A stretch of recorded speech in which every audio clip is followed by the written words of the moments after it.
Hello everyone, welcome to the channel. देखिए, आज जो हमारा टॉपिक है वो है आपका क्लास 12th फिजिकल केमिस्ट्री विलियन का। बोर्ड एग्जाम्स को देखते हुए हमारा जो सीरीज चल रही है शेखावाटी मिशन 100 की, उसमें हम लोग आपको फिजिकल, इनऑर्गेनिक, ऑर्गेनिक तीनों जो पोर्शन हमारे केमिस्ट्री के हैं उनके जो असाइनमेंट है उस असाइनमेंट को सॉल्व कर रहे हैं। आज का जो हमारा टॉपिक है वो है आपका विलियन। तो विलियन चैप्टर में जितने भी हमारे क्वेश्चंस बनते हैं और कौन कौन से टॉपिक हमें यहाँ से पढ़ने थे या हमने पढ़ लिए हैं, उन सभी टॉपिक्स के बारे में हम लोग आज डिस्कस करेंगे। और आपको जो शेखावाटी मिशन 100 का हमारे पास पीडीएफ है या शेखावाटी मिशन 100 का जो असाइनमेंट है उस असाइनमेंट को हम लोग सॉल्व करेंगे। देखिए, इस चैप्टर में हमारे पास कितने मार्क्स का ये चैप्टर होने वाला है। तो ये चैप्टर जो है वो होने वाला है आपका 6 मार्क्स का। तो ये चैप्टर आपका 6 मार्क्स का होने वाला है। 6 मार्क्स का ये चैप्टर रहेगा। इस चैप्टर में हमारे पास एमसीक्यूज, फिलअप्स, इसके अलावा very short type answer question, इसके अलावा शॉर्ट आंसर टाइप, इसके अलावा लॉन्ग आंसर टाइप क्वेश्चन आपको पूछे जाते हैं। और किस तरीके से क्वेश्चन पूछा जाता है और उसका आंसर कैसे लिखना होता है, बोर्ड में सबसे बड़ी खास बात जो होती है वो यही होती है। तो आप उसको देखें एक बार कि किस तरीके से आपका, और इस वीडियो के माध्यम से आपका 100% इस चैप्टर का रिवीजन होगा। इस बात में कोई गुरेज नहीं है। तो आप अच्छे तरीके से, बहुत अच्छे तरीके से इस वीडियो को देखें और देखने के बाद आपको पता लगेगा कि ये चैप्टर जो है उसमें से किस तरीके के क्वेश्चन आपसे पूछे जा सकते हैं। तो आपको इस चैप्टर के टॉपिक्स के बारे में अगर मैं बात करना चाहूं तो एक बार इस चैप्टर में जो टॉपिक हमारे पास आ रहे हैं वो टॉपिक्स मैं आपको बता देता हूं कि कौन कौन से टॉपिक इसमें आ रहे हैं। तो चैप्टर का नाम जो है वो है आपका विलियन। अब विलियन का मतलब तो आप सब लोग जानते होंगे। विलियन का मतलब है कि जब दो या दो से अधिक पदार्थों को आपस में मिलाया जाता है तो उसको बोलते हैं विलियन। और हमारे जो सिलेबस में विलियन दिया गया है वो द्विअंगी विलियन दिया गया है, मतलब बाइनरी सॉल्यूशन दिया गया है, जब दो अवयवों को आपस में मिलाया जाए। अब इन दोनों अवयवों में भाई एक तो विलेय होगा और एक होगा आपका विलायक। एक विलेय होगा और एक क्या होगा, विलायक होगा। तो कौन सा विलेय, कौन सा विलायक? जिस पदार्थ की मात्रा कम होती है जनरली उसको विलेय कह देते हैं, और जिसकी ज्यादा होती है उसको विलायक बोल देते हैं। लेकिन ऐसा नहीं है। क्या होता है कि विलियन जिस भौतिक अवस्था का होता है या विलियन की फिजिकल स्टेट जो होती है उसी स्टेट का हमारे पास क्या होता है, विलायक होता है। क्योंकि विलायक ज्यादा होता है इसलिए उसी स्टेट को क्या करता है, वो अटेन करता है। तो विलियन वाले चैप्टर में हमारे पास टॉपिक्स की अगर हम लोग बात करें तो सबसे पहले जो आता है वो आता है विलियन के प्रकार। विलियन के प्रकार। तो देखिए, विलियन के प्रकार, विलियन के प्रकारों में हमारे पास 3 प्रकार के विलियन जनरली हम लोग देखते हैं। ठोस विलियन, दूसरा होता है हमारे पास गैसीय विलियन, और तीसरा होता है हमारे पास द्रव विलियन। द्रव विलियन। तो देखिए भैया, ये ठोस, द्रव और गैस विलियन जो बताए जाते हैं वो बताए जाते हैं विलायक की भौतिक अवस्था के आधार पर। अगर गैस विलियन बोल रहा हूं तो विलायक गैसीय होगा, ठोस विलियन बोल रहा हूं तो विलायक ठोस होगा, और द्रव विलियन बोल रहा हूं तो विलायक क्या होगा, द्रव होगा। इस तरीके से हम इनको आइडेंटिफाई करते हैं। नेक्स्ट जो टॉपिक आता है हमारा वो आता है सांद्रता की इकाइयां। सांद्रता की इकाइयां। सांद्रता की इकाइयों में हमारे पास कुछ इकाइयां होती हैं आयतन वाली, और कुछ इकाइयां जो होती हैं वो होती हैं आपके द्रव्यमान वाली। तो आयतन वाली इकाइयां जो होती हैं वो होती हैं ताप पर निर्भर। ताप पर निर्भर होती हैं। ताप का मान बदलने पर आयतन का मान बदलता है, इसलिए ये इकाइयां किस पर निर्भर करती हैं, ताप पर। और इन इकाइयों में जो इकाई होती है वो होती है आपकी मोलरता। एक एग्जाम्पल के रूप में बता रहा हूं, नॉर्मलता भी इसी में आती है। और ये होती हैं ताप पर अनिर्भर, मतलब स्वतंत्र इकाइयां होती है ताप से ये। और इसमें आती है आपकी मोललता। मोलरता को दिखाते हैं हम लोग स्मॉल कैपिटल एम से, और मोललता जो होती है उसको दिखाते हैं स्मॉल एम से। तो ये हम यहां से देख सकते हैं। तीसरा जो आता है हमारे पास वो आता है आपका गैसीय विलियन। गैसीय विलियनों में देखते हैं हम लोग। गैसीय विलियनों में देखिए, विलायक ठोस भी हो सकता है, सॉरी विलायक जो है हमारे पास वो तो गैस रहेगा, विलेय जो है वो ठोस भी हो सकता है, द्रव भी हो सकता है और गैस भी हो सकता है। इस तरीके से हमको इसको पढ़ना होता है। अब हम लोग क्या करते हैं, गैसीय विलयनों में हम लोग पढ़ते हैं एक तो हेनरी का नियम। हेनरी का नियम, हेनरी का नियम क्या होता है, सॉरी ये द्रव विलयनों की बात कर रहे हैं हम लोग, द्रव विलयन जो होते हैं उनमें द्रव्य विलयन, हेनरी का नियम। और दूसरी जो हम बात करें, देखिए यहां से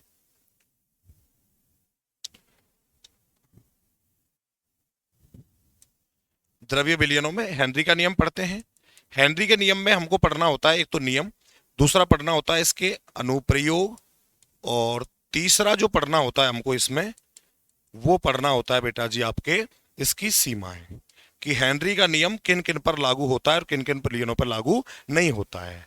नंबर 4 जो टॉपिक हमारा पढ़ना होता है वो पढ़ना होता है हमको यहां से वाष्प दाब। वाष्प दाब पढ़ना होता है, और वाष्प दाब में जो पढ़ते हैं वो पढ़ते हैं राउल्ट का नियम। राउल्ट का नियम, राउल्ट का नियम हम लोग वाष्प दाब में पढ़ते हैं। राउल्ट के नियम के अनुसार विलयन को दो भागों में बांटा गया है। पहला जो भाग है वो है आपका आदर्श विलयन। आदर्श, अब आदर्श की बात करें तो आदर्श तो वही विलयन होगा भाई जो राउल्ट के नियम का पालन करेगा, और दूसरा होता है आपका अनादर्श विलयन। यहां से आपको एक बार पता लगेगा कि हमारे सिलेबस में कौन कौन से टॉपिक हैं। कुछ बच्चे जो बहुत पहले पढ़ चुके हैं उनको ये पता ही नहीं होगा कि टॉपिक कौन कौन से, तो एक बार टॉपिक का ब्रीफली आइडिया लेते हैं, उसके बाद हम लोग डिस्कस करेंगे। जो शेखावाटी मिशन 100 का मॉडल पेपर है, सॉरी शेखावाटी मिशन 100 का जो असाइनमेंट है, उस असाइनमेंट में किस टाइप से क्वेश्चंस दिए गए हैं और उनको हम किस तरीके से सॉल्व कर सकते हैं। ठीक है, तो यहां तक हमारे पास राउल्ट के नियम की बात हो गई है। इसके अलावा हमको और क्या पढ़ना है, तो मैं एक बार इसको रफ कर देता हूं जिससे मैं और कुछ आपको जानकारी दे पाऊं। देखिए ये हो गया। नेक्स्ट इसमें जो पढ़ना होता है वो पढ़ना होता है हमको अणु संख्या गुणधर्म। तो अणु संख्या गुणधर्म क्या होते हैं, तो देखिए विलयन के वे गुणधर्म जो अणुओं की संख्या पर डिपेंड करते हैं या कणों की संख्या पर डिपेंड करते हैं उनको बोला जाता है अणु संख्या गुणधर्म। और भैया जी अणु संख्या गुणधर्म कितने प्रकार के होते हैं, कैसे कैसे होते हैं, ये हम लोग पढ़ेंगे अभी।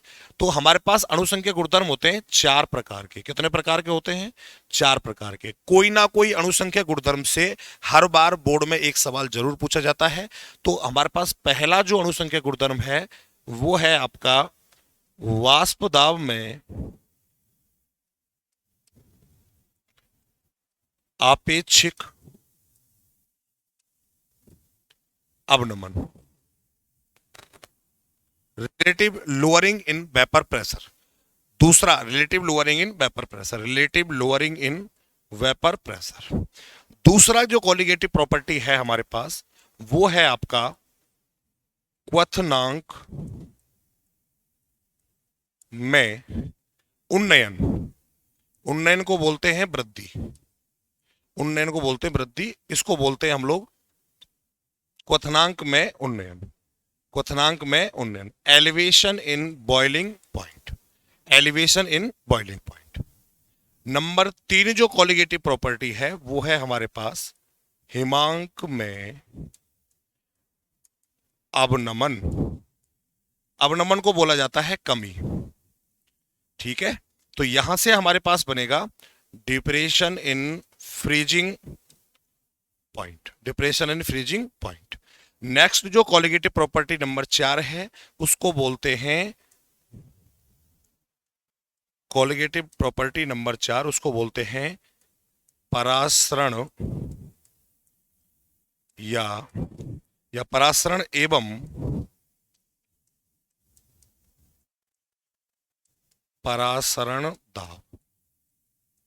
परासरण दाब ये सारे के सारे जो होते हैं इसको बोलते हैं ऑस्मोटिक प्रेशर। इसको क्या बोला जाता है, ऑस्मोटिक प्रेशर, ऑस्मोटिक प्रेशर। तो इस प्रकार से हमारे पास 4 कॉलिगेटिव प्रॉपर्टी है, और ये चारों की चारों कॉलिगेटिव प्रॉपर्टी में हम लोग एक बात प्रूफ करते हैं कि ये डिपेंड करती हैं विलेय पदार्थ के अणुओं की संख्या पर, उनके जो कण हैं उन कणों की संख्या पर, क्योंकि ये कौन सी प्रॉपर्टी है, अणु संख्या गुणधर्म है। कौन से गुणधर्म है भैया, अणु संख्या गुणधर्म। तो ये हम लोग पढ़ने वाले हैं। इसके अलावा एक टॉपिक और आता है जिसको हम लोग बोलते हैं वांट हाफ गुणांक। वांट हाफ गुणांक को दिखाते हैं हम लोग आई से, और वांट हाफ गुणांक का मतलब होता है संगुणन या वियोजन से पहले कण, संगुणन या वियोजन के पश्चात कण, संगुणन या वियोजन के पश्चात कण, पहले नहीं पश्चात। तो संगुणन या वियोजन के पश्चात,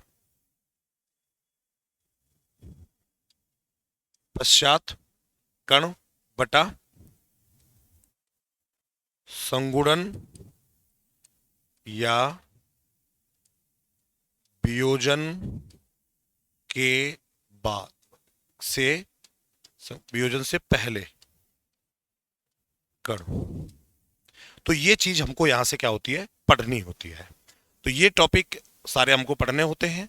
अब जो हमारे पास शेखावाटी मिशन 100 का असाइनमेंट है उसको हम लोग करेंगे सॉल्व, और हम लोग वहां से देखेंगे कि किस टाइप से क्वेश्चंस बन सकते हैं। मेरा मानना है कि आपको इस असाइनमेंट से आपके होने वाले आरबीएससी बोर्ड एग्जाम 2026 में बहुत बड़ी मदद मिलेगी। देखिए, तो ये आपका टॉपिक का एनालिसिस हुआ किस तरीके से। ये चैप्टर मैं आपको पहले बता चुका हूं 6 मार्क्स का है, और इसमें हर टाइप का क्वेश्चन आपसे पूछा जा सकता है। देखिए, पहला क्वेश्चन की अगर हम लोग यहां से बात करें तो फर्स्ट जो क्वेश्चन यहां से बन रहा है वो क्वेश्चन है आपका ऑब्जेक्टिव क्वेश्चन। और वो ऑब्जेक्टिव क्वेश्चन जो है वो आपका वस्तुनिष्ठ प्रश्न, ये आपका एक प्रश्न यहां से पूछा जा सकता है आपसे, और 0.5 मार्क्स का है, मतलब कि हाफ मार्क्स का ये क्वेश्चन यहां से आपसे पूछा जा सकता है। तो देखिए कौन सा जो क्वेश्चन है, एक आदर्श विलयन का गुण क्या होता है। अभी हम लोग टॉपिक डिस्कशन कर रहे थे, तो राउल्ट के नियम की पालना करने वाले जो विलयन होते हैं उन विलयनों को आदर्श विलयन बोला जाता है। राउल्ट के नियम की पालना करने वाले विलयन जो होते हैं उनको आदर्श विलयन बोला जाता है। तो हमारे पास राउल्ट के नियम की पालना करने वाले विलयन क्या होंगे, आदर्श विलयन। तो पहला गुण तो सही है। दूसरा, डेल एच मिक्सिंग बराबर 0 होता है। राउल्ट के नियम के अनुसार डेल एच मिक्सिंग जो होता है वो क्या होता है, 0 होता है। या हम कहें कि जो आदर्श विलयन होते हैं उनमें जो विलेय और विलायक को मिक्स करने के बाद जो विलयन बनता है उस विलयन का जो एंथैल्पी परिवर्तन होता है उस एंथैल्पी परिवर्तन का मान क्या होता है, 0 होता है।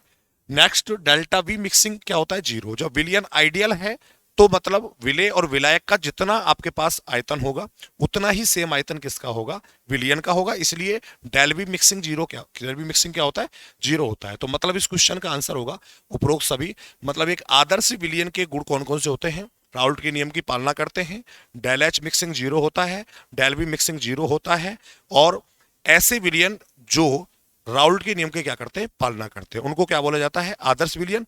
इसके अलावा जितने भी विलयन होते हैं उनको क्या बोला जाता है, अनादर्श विलयन। अनादर्श विलयन 2 प्रकार के होते हैं, एक धनात्मक और एक ऋणात्मक, जो आगे अभी असाइनमेंट में हम लोग पढ़ने वाले हैं। ठीक है, नेक्स्ट जो हमारे पास क्वेश्चन है यहां से वो है आपका, निम्न में से कौन सा अणुसंख्या गुणधर्म नहीं है।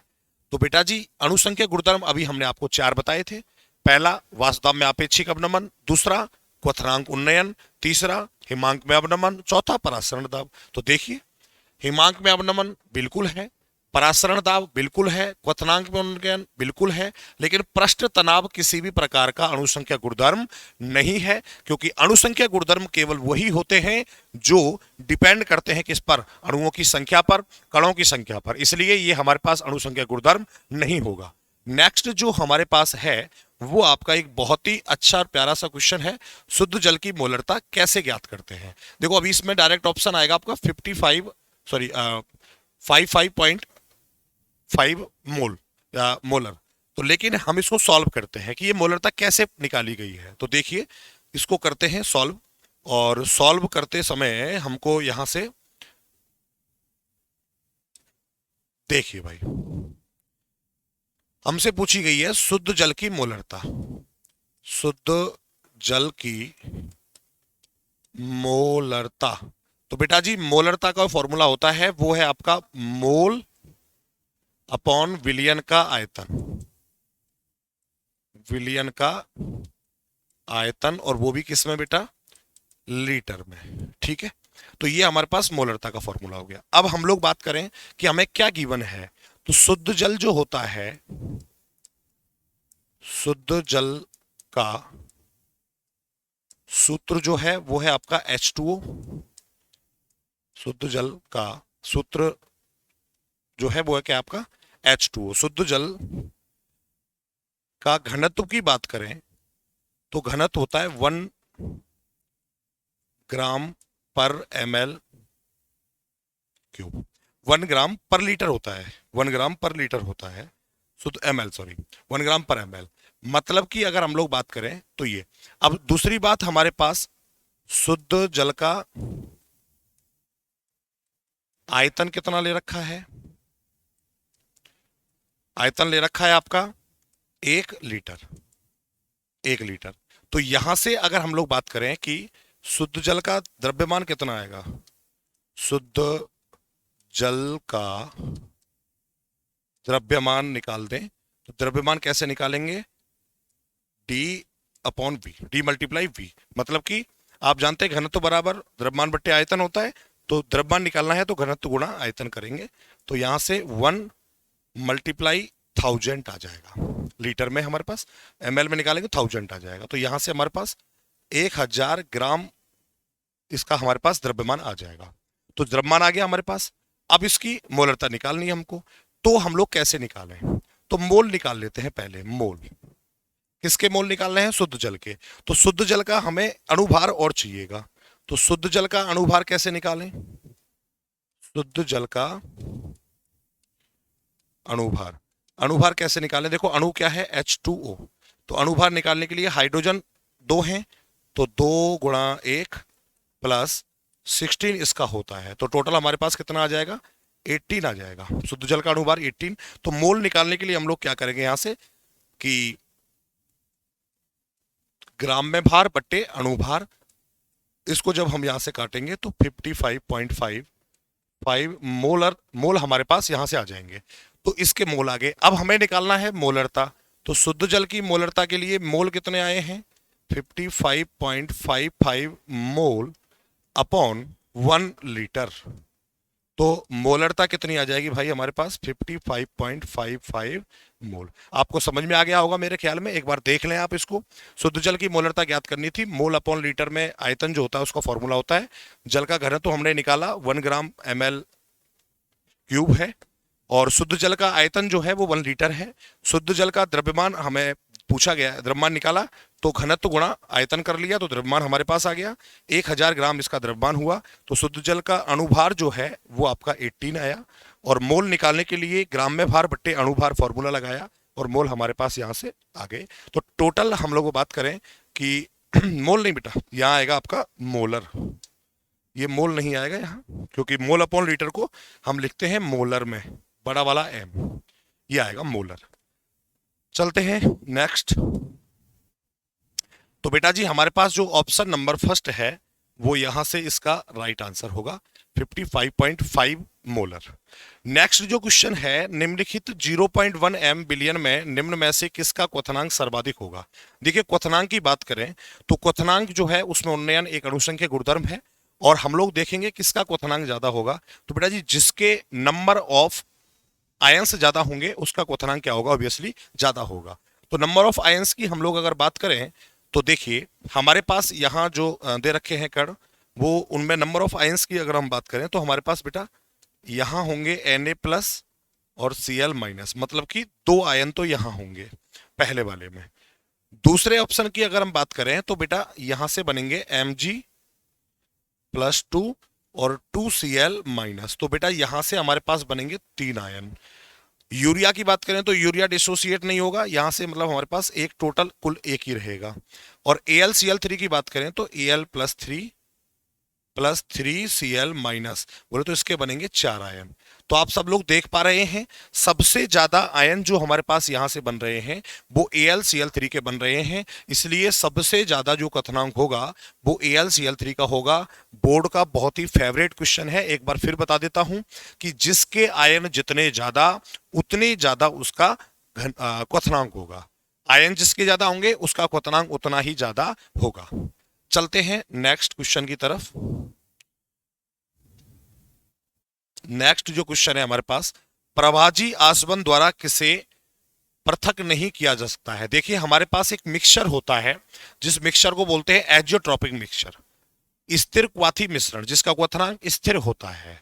ठीक है, स्थिर क्वाथी मिश्रण जो होते हैं उनको प्रभाजी फ्रैक्शनल डिस्टिलेशन मेथड से अलग नहीं किया जा सकता है, क्योंकि वो होते हैं स्थिर क्वाथी, क्वथनांक स्थिर है, उनको गर्म करके हम लोग सेपरेट नहीं कर सकते, इसलिए हमारे पास स्थिर क्वाथी मिश्रण जो होते हैं उनको सेपरेट नहीं किया जाता है। ठीक है, नेक्स्ट, बेंजीन में एथेनोइक अम्ल का वन टॉप गुणांक का मान क्या होता है। तो देखिए बेंजीन में जो एथेनोइक एसिड होता है उसके वन हाफ गुणांक का मान हम लोग कैसे ज्ञात करते हैं।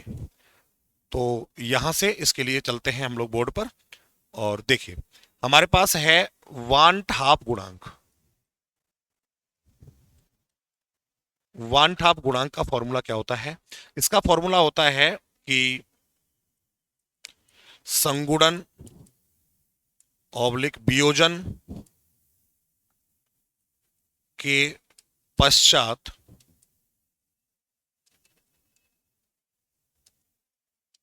अणुओं की संख्या बटा संगुणन ऑब्लिक वियोजन से पूर्व अणुओं की संख्या या आयनों की संख्या भी बोल सकते हैं। तो बेटा जी देखिए एथेनोइक अम्ल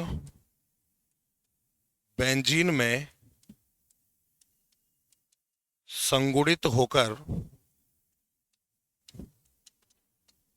द्विलक बनाता है। तो हमारे पास वन टॉप फैक्टर आई, मतलब अगर द्विलक बनाना है तो दो जो कण है हमारे पास वो मिलकर के एक बन रहा है, मतलब कि संगुणन के पश्चात यहां कण होंगे एक और संगुणन से पहले जो कण होंगे वो कितने होंगे बेटा, दो।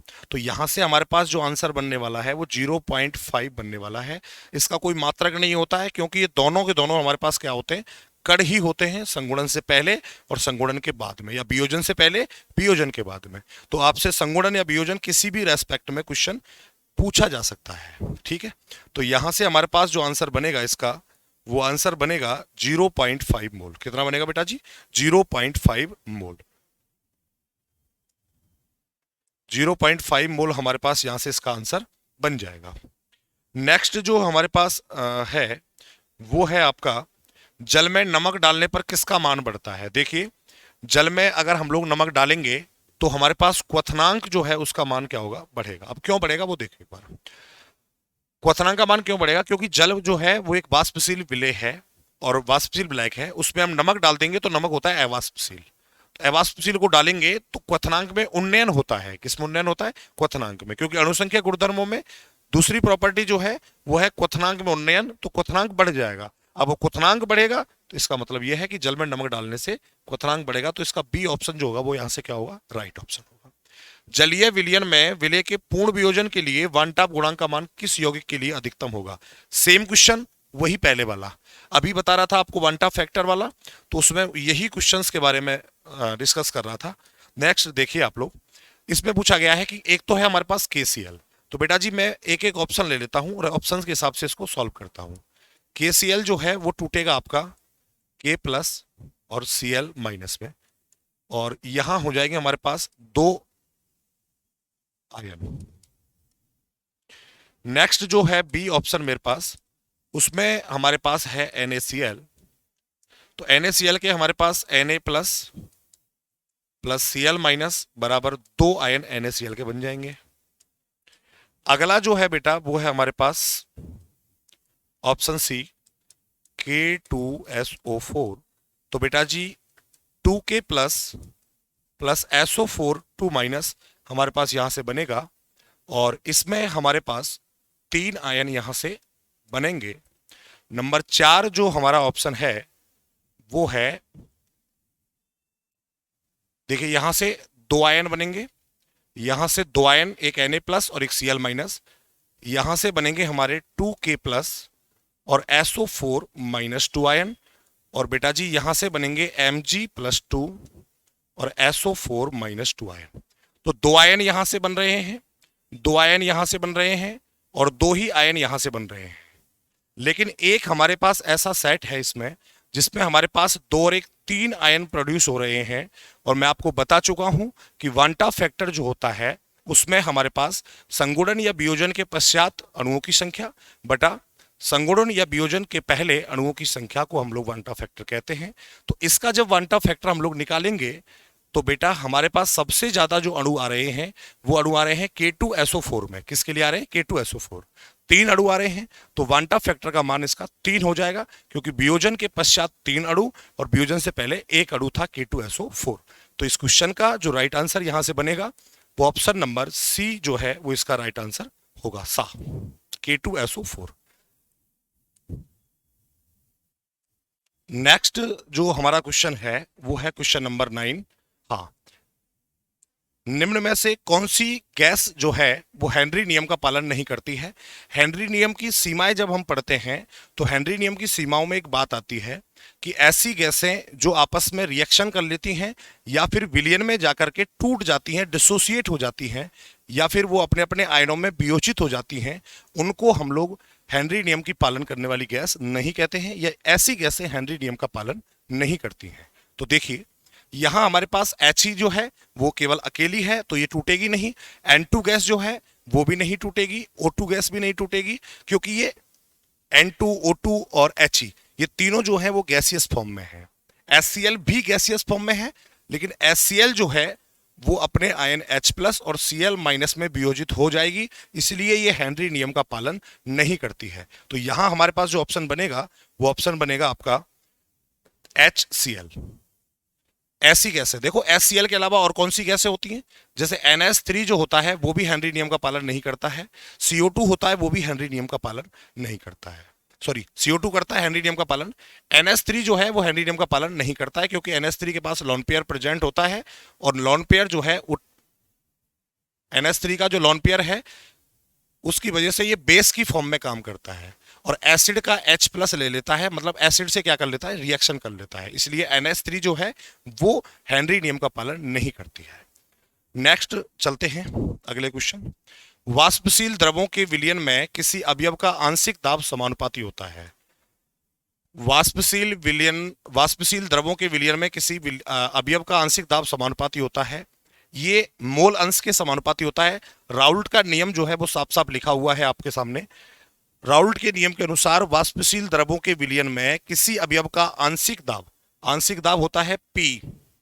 मान लो अवयव A है तो उसका आंशिक दाब Pa होगा, वो उसके मोल अंश के क्या होता है? प्रोपोर्शनल होता है, तो Pa प्रोपोर्शनल X से, इसका मतलब कौन सा नियम हो गया? ये राउल्ट का नियम हो गया है। तो राउल्ट के नियम के अनुसार मोल अंश जो है वो समानुपाती होगा किसी भी वाष्पशील विलयन में किसी अवयव के आंशिक दाब के। नेक्स्ट, ये हमारे पास इसके आपके एमसीक्यूज क्वेश्चन जो थे 10 वो खत्म हुए। अब इसमें से एक क्वेश्चन जो आता है वो 0.5 मार्क्स का आता है, फिलिंग द ब्लैंक्स का। फिलअप्स का जो क्वेश्चन आता है रिक्त स्थान की पूर्ति करने वाला, वो क्वेश्चन हम लोग देखते हैं। देखिए, पेयजल में उपस्थित फ्लोराइड आयनों की सांद्रता या मात्रा दंत क्षय को रोकती है। तो आपको याद रखना है, बस ये थ्योरेटिकल क्वेश्चन है। 1.0 ppm जो मात्रा होती है, और ppm बता देता हूं मैं आपको, सांद्रता की इकाइयां जो होती हैं उनमें ppm काम में आता है। इसको बोलते हैं पार्ट्स पर मिलियन, मतलब इतने मिलियन में से इतना सा पार्ट्स। जब हमको बहुत बड़ी एक विलयन में विलय की बहुत कम सांद्रता होती है, तो इस सांद्रता को फाइंड आउट करने के लिए ppm और ppb 2 यूनिट्स के बारे में हम लोग पढ़ते हैं। उनमें से एक यूनिट है ppm जिसको पार्ट्स पर मिलियन बोलते हैं, और दूसरी यूनिट है हमारे पास पार्ट्स पर बिलियन। ठीक है। नेक्स्ट, पेयजल में उपस्थित फ्लोराइड आयनों की 1.5 जो सांद्रता होती है, ppm सांद्रता जो होती है, वो दांतों के पीलापन का कारण होती है। जो दांत जो होते हैं वो पीले पड़ जाते हैं, वो पानी जो होता है उसमें 1.5 ppm, मतलब कि पानी के बहुत बड़े नमूने में इतनी सी मात्रा होती है 1.5, उसकी वजह से क्या होता है, दांत पीले पड़ जाते हैं। तो ये दोनों क्वेश्चन जो है वो फैक्चुअल हैं, आपको याद रखने हैं। मतलब कि फ्लोराइड आयनों की उपस्थिति 1.0 और 1.5। पारे का सोडियम के साथ अमलगम किस प्रकार का विलयन है? देखिए, पारा जो होता है वो होता है द्रव अवस्था में, और सोडियम जो होती है वो ठोस अवस्था में होती है। ठोस अवस्था वाले जो विलायक है उस पर जब हम लोग द्रव विलयन डाल रहे हैं तो विलयन कौन सा बनेगा? द्रव विलय डाल रहे हैं तो ठोस विलयन बनेगा। आपको पहले जब स्टार्ट किया था टॉपिक, चैप्टर जब स्टार्ट किया था वीडियो में, तो आपको बताया था कि हमारे पास 3 प्रकार के विलयन होते हैं, ठोस, द्रव और गैस। और ये तीनों विलयन जो होते हैं वो डिसाइड होते हैं विलायक की भौतिक अवस्था से।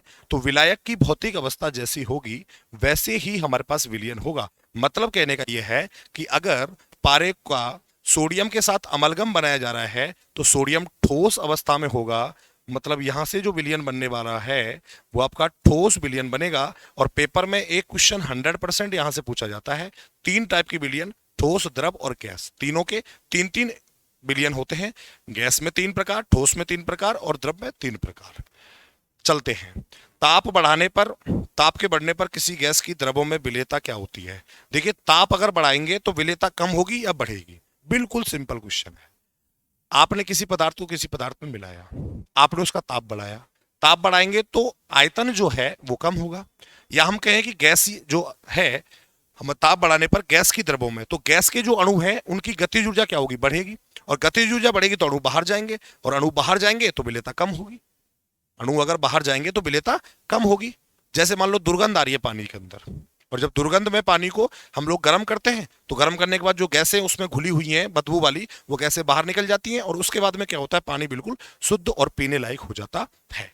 देखिए, तो ये विलेयता क्या होती है भाई? घटती है। एसिटिक अम्ल को बेंजीन में घोलने पर इसका प्रायोगिक द्रव्यमान वास्तविक द्रव्यमान का कितना हो जाता है? देखिए, जब घोलेंगे तो डाइमर बनाएगा। पहले भी पढ़ाया था क्वेश्चन, और अब दोबारा से आ गया है, और फिर भी आएगा एक बार। और ये तो ये क्वेश्चन इस प्रकार से पूछ रहा है आपसे कि एसिटिक अम्ल को बेंजीन में घोला, तो बेंजीन में घोलने पर इसका जो प्रायोगिक द्रव्यमान है वो कितना हो गया? भाई, पहले द्रव्यमान मान लो इसका 1 है, और डाइमर बनाया तो द्रव्यमान 2 हो गया इसका। तो डाइमर बनाने पर इसका द्रव्यमान क्या होता है? बढ़ता है, और बढ़ने के बाद जस्ट डबल होता है, क्योंकि 2 इकाइयां जुड़ती हैं डाइमर बनाने में, और जब 2 इकाइयां आपस में जुड़ी तो इसका द्रव्यमान क्या हो जाता है बेटा? दोगुना हो जाता है। क्या हो जाता है भैया? दोगुना हो जाता है। एक और क्वेश्चन अप्लाइड, बिल्कुल चूहे मारने के जहर के रूप में प्रयुक्त होता है। याद रखने वाला क्वेश्चन है भाई, इसका इस चैप्टर से इतना लिंक नहीं है, लेकिन फिर भी पूछा जा सकता है आपसे। सोडियम फ्लोराइड जो है NaF, वो चूहे मारने के जहर के रूप में प्रयुक्त किया जाता है। सोडियम फ्लोराइड जो है वो चूहे मारने के जहर के रूप में प्रयुक्त किया जाता है। नेक्स्ट क्वेश्चन देखते हैं। हाइड्रोजन गैस का पैलेडियम में विलयन किस प्रकार का बनता है? तो पैलेडियम में देखो, फिर वही बात आ गई। हाइड्रोजन गैस है और गैसीय अवस्था में है, और पैलेडियम है ठोस अवस्था में। जब पैलेडियम ठोस अवस्था में है तो पैलेडियम का विलयन जो बनेगा वो कैसा बनेगा? ठोस ही तो बनेगा। तो यहां से कौन सा होगा इसका एग्जाम? इसका ऑप्शन ठोस, ठोस प्रकार का विलयन कहलाता है। अब नेक्स्ट, कपूर का नाइट्रोजन गैस में मिश्रण किस प्रकार का विलयन है? तो देखिए, नाइट्रोजन गैस में कपूर डाला गया है। हालांकि कपूर जो है वो आपका कैम्फर, वो सॉलिड स्टेट में होता है या ठोस अवस्था में है, लेकिन गैसीय अवस्था के विलयन में विलायक में डाला गया है। तो विलायक की भौतिक अवस्था अगर गैस है, मतलब नाइट्रोजन गैसीय अवस्था में है, तो यहां से हमारे पास जो विलयन बनेगा वो गैसीय विलयन बनेगा। कौन सा बनेगा? गैसीय विलयन। अगला जो क्वेश्चन है, HCl गैस की साइक्लोहेक्सेन के विलयन में का विलेयता का ग्राफ का ढाल किसको व्यक्त करता है? देखिए भाई, यहां से हमारे पास जो क्वेश्चन है, HCl गैस जो है उसकी साइक्लोहेक्सेन विलयन में विलेयता का, मतलब गैस गैस विलयन के बारे में पूछ रहा है। और गैस गैस विलयन का जो पूछता है वो हेनरी नियम के बारे में। तो हेनरी स्थिरांकों के बारे में बात करता है, KH। तो हेनरी स्थिरांक होता है हमारे पास KH के बारे में। हेनरी नियम, इसके अनुप्रयोग और इसकी सीमाएं, तीनों चीजें वेरी इंपॉर्टेंट सवाल पूछ लिया गया है। राउल्ट के नियम से ऋणात्मक विचलन विलेय का विलायक के अणुओं के मध्य क्या है, राउल्ट के नियम से जो ऋणात्मक विचलन है, ऐसे विलयन जो राउल्ट के नियम से ऋणात्मक विचलन प्रदर्शित करते हैं। देखिए, अनादर्श विलयन दो टाइप के होते हैं। पहला, एक तो राउल्ट के नियम से धनात्मक विचलन, और दूसरा जो राउल्ट के नियम से ऋणात्मक विचलन प्रदर्शित करते हैं। तो बेटा जी, यहां से पूछा गया है आपसे कि ऐसे विलयन जो राउल्ट के नियम से ऋणात्मक विचलन प्रदर्शित करते हैं, उनमें अणुओं के मध्य, मतलब विलेय और विलायक के अणुओं के मध्य जो आकर्षण बल होता है वो अधिक होता है। विलेय विलेय का विलायक के अणुओं के मध्य अधिक आकर्षण बल का परिणाम है। मतलब कि विलेय और विलायक के अणुओं के मध्य आकर्षण बल जो होता है वो क्या होता है, अधिक होता है, जबकि विलयन के अणुओं के मध्य आकर्षण बल क्या होता है, कम होता है। इसलिए कौन सा विचलन दर्शाते हैं, ये ऋणात्मक विचलन दर्शाते हैं। चलते हैं, ये हो गए हमारे पास आपके फिलअप्स वाले क्वेश्चन। अब एक क्वेश्चन जो है आपका वो यहां से पूछा जाता है, अति लघुत्रात्मक, बोले तो शॉर्ट आंसर टाइप जो क्वेश्चन होता है उसमें पूछा जाता है। तो इसका पहला क्वेश्चन है, क्वथनांक उन्नयन स्थिरांक केबी। देखिए, क्वथनांक उन्नयन स्थिरांक होता है केबी। हम लोग दूसरी प्रॉपर्टी पढ़ते हैं, कॉलिगेटिव प्रॉपर्टी नंबर 2, क्वथनांक में उन्नयन, तो उसका जो स्थिरांक होता है उसको बोलते हैं केबी। तथा इमांक अवनमन स्थिरांक केएफ की इकाई क्या होती है। तो केबी और केएफ की जो इकाई होती है वो वेरी वेरी इंपॉर्टेंट है। केबी केएफ की इकाई, इसको बोलते हैं kelvin kilogram mole inverse. Kelvin बोले तो टेम्परेचर डिपेंडेंट है, क्योंकि हिमांक में भी टेम्परेचर आता है और आपके क्वथनांक में भी टेम्परेचर आता है। केल्विन किलोग्राम, क्योंकि मोलरता पे डिपेंड करते हैं।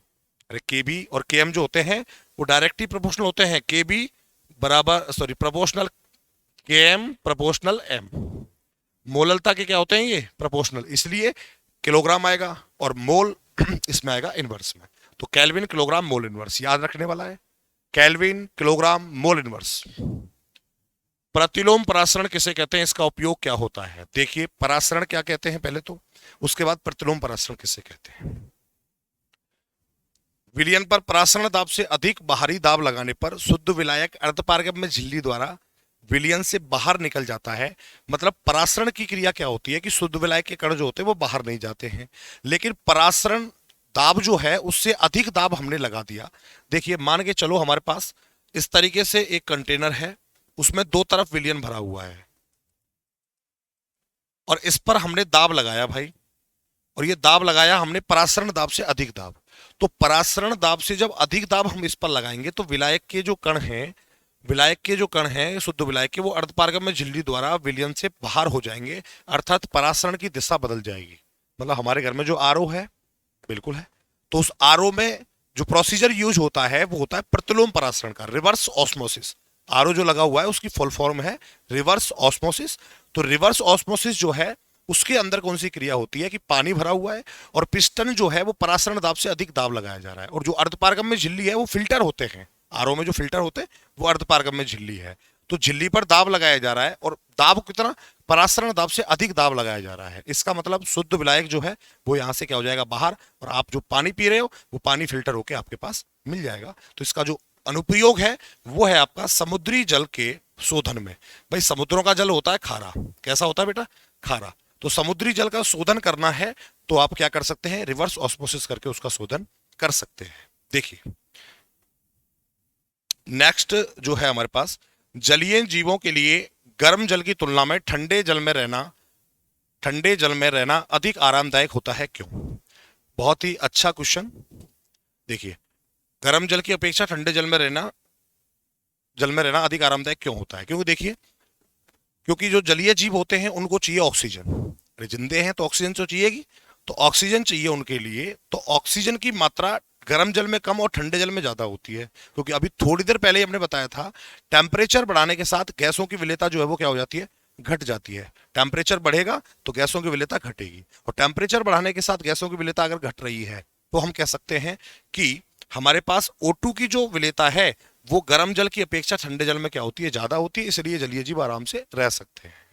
नेक्स्ट, एथिलीन ग्लाइकोल का 35% वी क्या होता है, वी आयतन बटा आयतन प्रतिशतता, मतलब विलेय का आयतन अपॉन विलियन का आयतन मल्टीप्लाई 100। विलियन में जल की मात्रा ml मात्रा कितनी होगी तथा इसका उपयोग सर्दियों में कार के रेडिएटर में किया जाता है। देखिए, इसमें अगर 35% वी बोला है आपसे, तो 35% तो एथिलीन ग्लाइकोल है, क्योंकि तो विलेय है, और 65 जो है आपका वो क्या होगा, आपका ml आपका जल है। इस विलयन का हिमांक जल से कम होता है, अतः सर्दियों में रेडिएटर में जल जमता नहीं है। मतलब इसका जो हिमांक है, एथिलीन ग्लाइकोल का जो पानी है उसका हिमांक जल की तुलना में कम होता है, और कम होगा तो उसको जमाने के लिए बहुत ज्यादा ठंड की आवश्यकता होगी, इसलिए ये जमता नहीं है और रेडिएटर में आराम से काम करता है। भाई पानी भरा होगा, जल्दी से जम जाएगा, रेडिएटर में काम नहीं करेगा। लेकिन अगर आपके पास दिया गया एथिलीन ग्लाइकोल का विलयन है, तो एथिलीन ग्लाइकोल के विलयन का जो हिमांक होता है वो बहुत ही कम होता है, इसलिए ये रेडिएटर में जमता नहीं है। नेक्स्ट, क्लोरोफॉर्म व एसीटोन का मिश्रण राउल्ट के नियम से ऋणात्मक विचलन दर्शाता है, क्यों?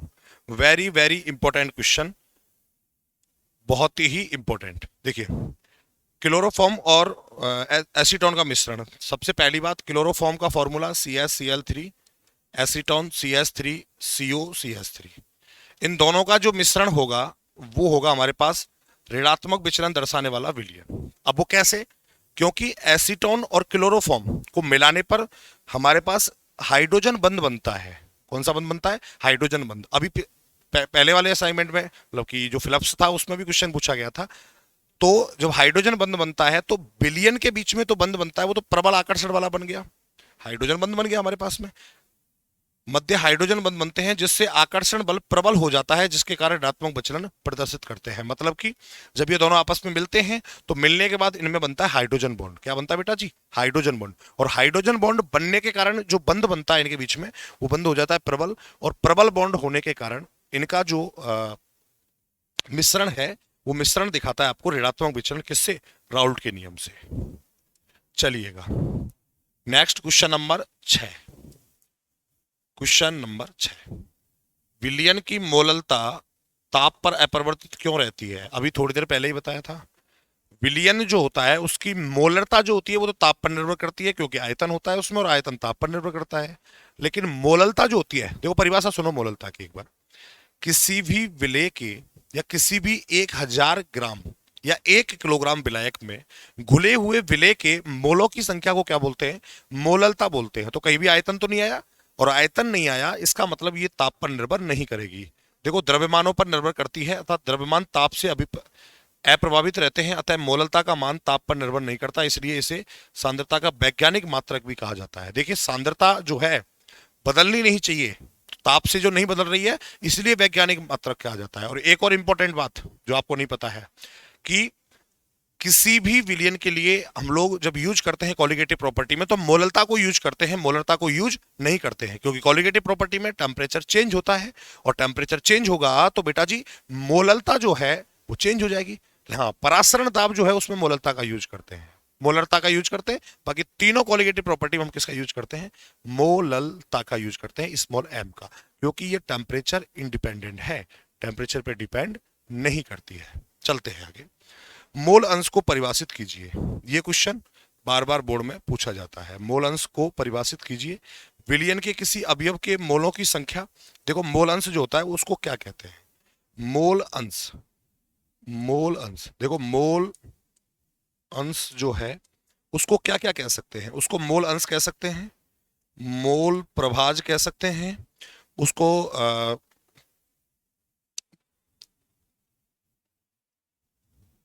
एक्स कह सकते हैं, एक्स अंश कह सकते हैं।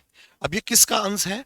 मान लीजिए हमारे पास किसी भी विलयन में P एक विलयन है, मान लो हमारे पास कोई विलयन है A, इसमें 2 अवयव हैं विलयन में हमारे पास B प्लस C। तो बेटा जी P का जो वाष्प दाब होगा वो PB प्लस PC के क्या होगा? बराबर होगा। ठीक है, लेकिन एक बात और, यहां से हमारे पास जो इसका अंश होगा वो XB प्लस XC के बराबर होगा। ठीक है, अब मोल अंश की परिभाषा क्या होगी? किसी भी विलयन के या किसी विलयन में हम लोग बात करें तो किसी विलयन में जो हमारे कुल अवयव होते हैं उनकी संख्या, किसी भी विलयन में कुल अवयव और जिस अवयव के बारे में आप लोग बात कर रहे हैं उसकी संख्या का जो अनुपात होता है, या हम कहें कि किसी भी अवयव की तथा सभी अवयवों के कुल मोलों की संख्या का अनुपात जो होता है उसको बोला जाता है मोल अंश। क्या बोला जाता है बेटा? मोल अंश। जैसे मान लो विलय के मोल अंश निकालने हैं XB के, विलयन हमारे पास सॉल्यूशन ए और बी दो चीजों से मिलकर बना है और हमको निकालने हैं ए के या बी के निकालने हैं। चलो मान लो बी के हमको मोल अंश निकालने हैं, तो number of mole of B upon number of mole of A plus B, मतलब टोटल और जिसके निकालने हैं उसके। यहां से विलायक के मोल अंश निकालने हैं, तो विलायक के मोल अंश कैसे निकालेंगे, X A is equal to N A, मतलब कि number of moles of A, या किसी के मोल जब निकाल रहे हैं एक्स ए निकाले मतलब इस अवयव का मोल अंश, तो अवयव के मोल बट्टा टोटल विलियन के जो मोल होंगे वो हो जाएगा यहाँ से। तो ये हमारे पास बन जाए। ठीक है भाई। नेक्स्ट जो क्वेश्चन है, कच्चे आम को सांद्र लवणीय विलयन में रखे जाने पर क्या होता है। देखिए आम बाह्य परासरण दाब लगने के कारण सुकड़ जाता है। जब कच्चे आम को हम लोग नमक के पानी में रखेंगे, तो आपने देखा होगा जब अचार बनाते हैं ना, तो जो आम होता है उसको हम लोग नमक के पानी में धोते हैं, क्योंकि उसके अंदर एक जो अकड़ है, वो अकड़ जो है ना वो आ जाती है, मतलब कि टाइट हो जाता है। वो टाइट क्यों हो जाता है, क्योंकि बाहर की तरफ से उस पर क्या लगता है, परासरण दाब लगता है। परासरण दाब लगता है, इसी वजह से नमक जो है वो आम को क्या करता है, छोटा कर देता है, मतलब सुकेड़ देता है उसको, छोटा कर देता है उसको। ठीक है। नेक्स्ट क्वेश्चन, वही पहले वाला क्वेश्चन देखिए भाई। निम्न को 0.1 एम, निम्न को 0.1 M C6H12O6 AlCl3 MgCl2 NaCl के क्वथनांक के बढ़ते क्रम में व्यवस्थित करो। तो देखो भैया जी, क्वथनांक जो है आपका, वो आप कैसे व्यवस्थित कर सकते हो क्वथनांक के क्रम में, आपको यहां से दिखता है। देखिए इस क्वेश्चन को सॉल्व कर रहे हैं, क्वेश्चन नंबर 9 को हम लोग। तो यहां हमारे पास एक तो है C6H12O6, तो भैया इसका जब हम लोग आयनन करेंगे तो ये आयनन नहीं होगा, मतलब एक यहां से हमारे पास अणु बनेगा। दूसरा है हमारे पास बेटा जी AlCl3, इसको जब हम तोड़ेंगे तो Al+3 और 3Cl माइनस, बोले तो हमारे पास टोटल 4 अणु बनेंगे। यहाँ कितने अणु बनेंगे, एक, और यहाँ 4 आयन बनेंगे। नेक्स्ट है हमारे पास MgCl2, तो बेटा जी MgCl2 को तोड़ेंगे तो Mg+2 और Cl या 2Cl माइनस, तो बेटा टोटल हमारे पास जो बनेंगे वो 3 आयन बनेंगे। और इसके आगे हमारे पास NaCl को तोड़ने पर Na+ या Cl माइनस में ये टूट जाएगा पानी के अंदर जाके। तो क्वथनांक का क्रम लिखाना है आपको। चौथी बार बता रहा हूं कि क्वथनांक जो होता है वो कब बढ़ेगा, जब हमारे पास नंबर ऑफ आयंस बढ़ेंगे तो क्वथनांक बिल्कुल बढ़ेगा, बिल्कुल इसमें कोई संदेह नहीं है। तो यहां से सबसे ज्यादा जो क्वथनांक होगा वो होगा हमारे पास AlCl3 का। तो देखिए AlCl3 का, उसके बाद में जो क्वथनांक होगा वो MgCl2 का, उसके बाद NaCl का, उसके बाद आपके C6H12O6 का होगा। ठीक है। अब एक बात और समझे, यहां से आपको पूछा गया है बढ़ता हुआ क्रम, तो ध्यान रखें बढ़ते हुए क्रम का मतलब है पहले कम वाला, फिर उससे ज्यादा, उससे ज्यादा, उससे ज्यादा, उससे ज्यादा। साइन का जरूर ध्यान रखना, क्योंकि ऐसे पेपर में 2-3 क्वेश्चन आते हैं जिनमें बढ़ता हुआ क्रम और घटता हुआ क्रम पूछा जाता है। तो बढ़ते हुए क्रम का मतलब यह है, और घटते हुए क्रम का मतलब है सबसे पहले बड़ा, फिर छोटा, फिर छोटा, फिर छोटा, इस तरीके से ये घटता हुआ क्रम है। चलिएगा, अगला जो क्वेश्चन है वो है आपका, राउल्ट के नियम से धनात्मक एवं ऋणात्मक विचलन प्रदर्शित करने वाले विलयनों के उदाहरण आपसे पूछे हैं, जो आपको याद रखने हैं। थोड़ा सा मैं आपको आइडिया देता हूं। धनात्मक विलयन जो विचलन प्रदर्शित करते हैं वो विलयन कौन कौन से हैं। देखिए धनात्मक वाले हैं हमारे पास CH2 तथा एसीटोन, CCl4 तथा क्लोरोफॉर्म। ये लगभग एक जैसे हैं। देखो कैसे, CH2, इसमें S 2 हैं, कार्बन के साथ एक है, इसमें C double bond O, CH3 और CH3, इसमें एक C डबल बॉन्ड O है और 2 CCH3 हैं। एक तो ये एक जैसे हो गए। दूसरी बात, CCl3, sorry CHCl3 plus CCl4, ये दोनों एक जैसी प्रकृति के हैं, मतलब इसमें ट्राइक्लोरो है और इसमें टेट्राक्लोरो है, तो सेम प्रकृति के हैं, सेम एक जैसे नहीं है लेकिन सेम प्रकृति के हैं, तो इसको मान सकते हैं धनात्मक थोड़ा सा। बाकी ऋणात्मक में HNO3 तथा जल, किसी प्रकार से कोई मैच नहीं है HNO3 तथा जल का, ये ऋणात्मक विचलन वाला होगा। और एनिलीन तथा एसीटोन, एसीटोन देखो इसका ले लिया, एनिलीन ले लिया आदर्श विलयन वाले का, तो ये कौन सा बन जाएगा, ऋणात्मक बन जाएगा। तो ये हम आइडिया रख सकते हैं इसमें धनात्मक और ऋणात्मक में। बाकी आपको अंतर जो है वो मैंने बता दिया है। ऐसे विलयन जो राउल्ट के नियम का पालन नहीं करते हैं उनको बोलते हैं हम लोग, ऐसे विलयन जो राउल्ट के नियम का पालन नहीं करते हैं उनको क्या बोलते हैं, उनको बोला जाता है अनदर्स बिलियन। नेक्स्ट क्वेश्चन, 5 ग्राम हमारे पास NaOH है। 5 ग्राम NaOH को जल में घोलकर बनाए गए 250 ml विलियन की मोलरता ज्ञात करो। अभी थोड़ी देर पहले ही मोलरता का क्वेश्चन हमने सॉल्व किया था। तो मोलरता निकालने का जो फॉर्मूला होता है वो होता है मोल अपॉन लीटर, बोले तो आयतन, या हम कह सकते हैं मोल अपॉन आयतन। मोलरता का जो फॉर्मूला होता है वो होता है आपका विलेय के मोल अपॉन आयतन, और आयतन भी बेटा आपका लीटर में। ठीक है, यहां से हम लोग, आपको दे रखा है WB, WB दे रखा है 5 ग्राम, MB दे रखा है 40 ग्राम। NaOH का जो MB है, MB का मतलब है ग्राम में अणुभार। तो अणुभार कैसे निकालेंगे, 23 तो होगा Na का, ऑक्सीजन का 16 और हाइड्रोजन का 1, बोले तो 40 हमारे पास यहाँ से अणुभार आएगा। और आयतन जो दे रखा है वो 250 ml दे रखा है। फॉर्मूला हमारे पास इसका होता है मोल अपॉन, तो मोल कैसे निकालते हैं, मोल निकालने के लिए हम लोग लिखेंगे WB अपॉन MB, और आयतन यहां लिखेंगे लीटर में। और इसको अगर ml में चेंज करेंगे, क्योंकि क्वेश्चन में ml में दे रखा है 250 ml, तो 1000 से इसको डिवाइड करेंगे, बोले तो ऊपर मल्टीप्लाई करेंगे। ठीक है, इस तरीके से हमारे पास इसका जो आएगा वो 0.5 मोल आएगा।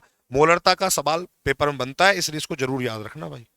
मोलरता का फॉर्मूला मोल या फिर विलेय के मोलों की संख्या अपॉन विलयन का आयतन में लीटर में। तो मोल निकाल दो, उसके बाद आयतन का भाग दे दो, सीधा सीधा गणित है, कोई ज्यादा बड़ी बात नहीं है। चलते हैं आगे।